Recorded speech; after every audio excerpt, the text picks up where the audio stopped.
how it is when you win in Cleveland, man. They love you. When you lose, whew. It's the way it should be. I just want to apologize to y'all. I was a little ill pregame, so I apologize for cutting Kenny short. Danny. I didn't mind it. I minded that you were ill, but not. We understand that.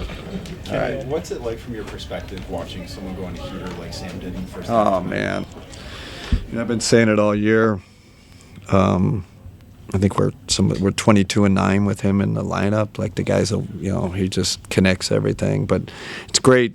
The crowd was great. Like I've to appreciate that shooting exhibition. That was really cool. That was one of the cooler moments of the year. I mean, they were just hyped, and he just kept kept putting them down, and we kept finding them.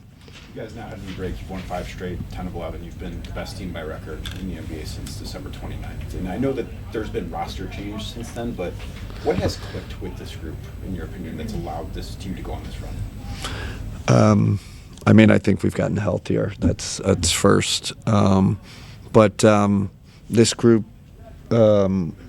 really embraced the struggle, I think, when we weren't doing well. And I always go back to our leadership, like Don and Evan. Those guys are they're just so even keel. We didn't kind of get off our, start changing things or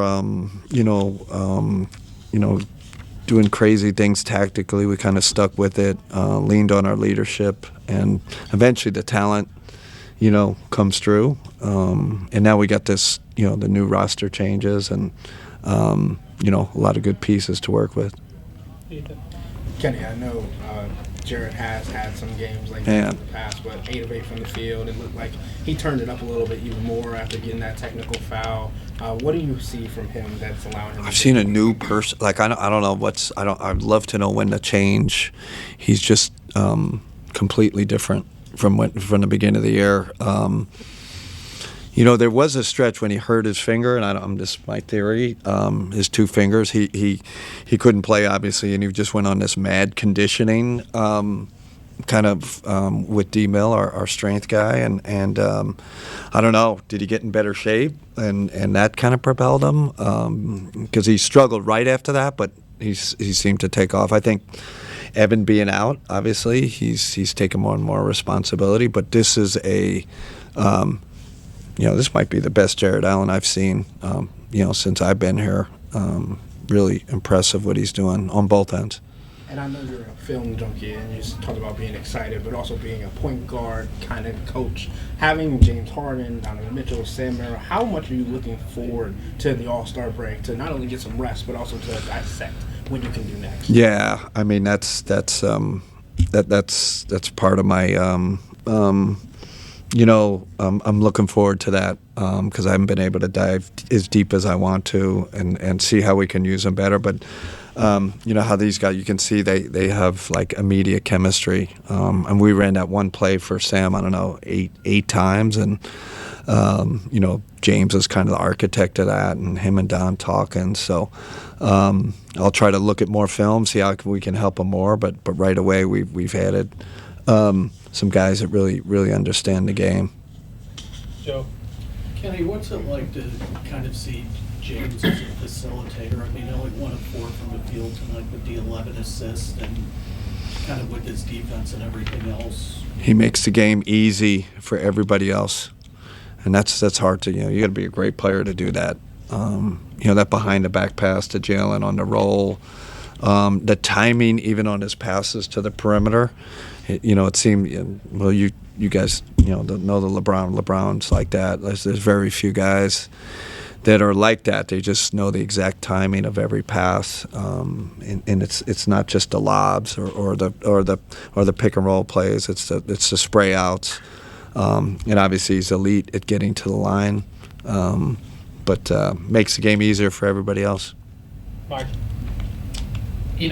Every rim-running big that's played with James throughout his career has basically had the best season of their career alongside of James. Do you think that's part of the reason we've seen a little bit of invigorated Jarrett the last couple? But I think Jarrett was good before James came. Like I thought he was playing great. Maybe I'm, my timeline's off. But I like I said, I don't know when the exact time was or date that JA kind of turned it up.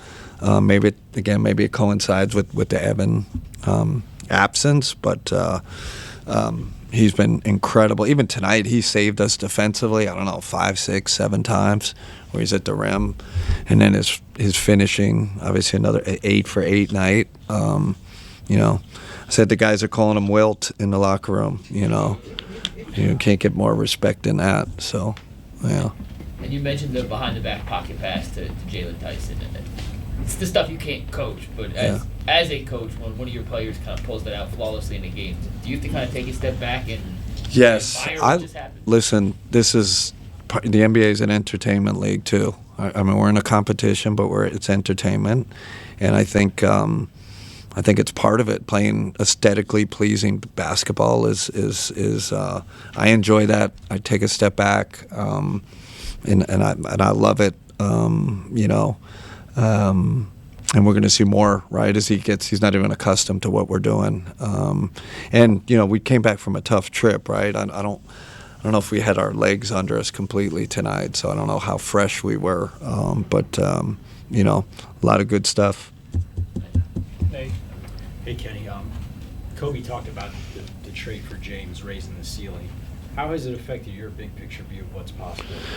I don't know. I'm so focused on the day to day. I'm so process oriented. I don't even put myself there.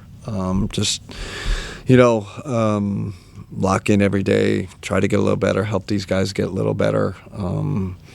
Find the right combinations for the guys, and I just believe in that. You keep stacking those days, and we'll see where we end up. Is that kind of the key from a coach's perspective when it comes to managing expectations of their doubt? It's always been my way of, I always say, I never talk about win. Like, guys, we're going to win this game. Like, it's like, here are the things. Here's our process. Here's how we do it.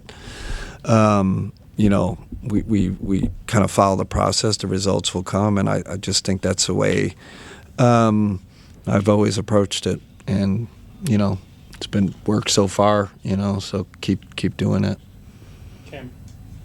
Back to James's assists. I know obviously his vision, his timing is very unique to him, but is there a part of you that is maybe hopeful that some of the young guys, even guys like Donovan Mitchell, playing in that vicinity and seeing him do it, maybe they can pick some things from his brain? Oh yeah, I think that's part of it when you bring a guy like him on is how they develop, help develop the other players, all of them.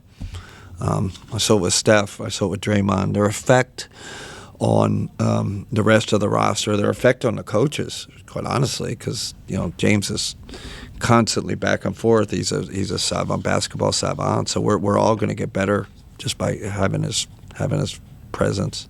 You mentioned wanting the team to play up to this moment. Is this what you wanted them to look like? Yeah, I thought it was important. We played well on these guys' first game here in Cleveland. So, so far so good. I mean, you could say even they've exceeded expectations, especially with no practice time. We haven't really done anything, except for film and a walkthrough. So, that hopefully that bodes well for the future. Jimmy. With Jarrett, how do you get him to when Evan comes back? How do you maintain this level? That's right in the back of my mind. How do we? And I think from my perspective, we got to get him involved more. Just got to keep, just thinking maybe didn't focus enough on how important it is for him to touch the ball, to be involved. We ran an ATO for him. I think it was the first one of the year today, first play of the game. And it's like, man, I got to do that more. I think that seems like the formula, and of course we'll separate him and Evan, but he's got to be more involved, touch the ball more. And how much did you notice the energy from the crowd as they were, welcoming James here? Different buzz tonight. I mean, I felt it. I felt it when I walked in the arena. This is superstar league, and it counts. I mean, all the things, I'm concerned about the team and getting better and all that, but it's great for Cleveland. Like, it's great for this market and these fans. They had LeBron here for a long time. This is like another type of, in that category, superstar, which is really cool for everybody. It's going to wrap for Coach. All right, thanks everybody. Planning to bring James, Keon, Dennis to the podium, just so we have a better angle.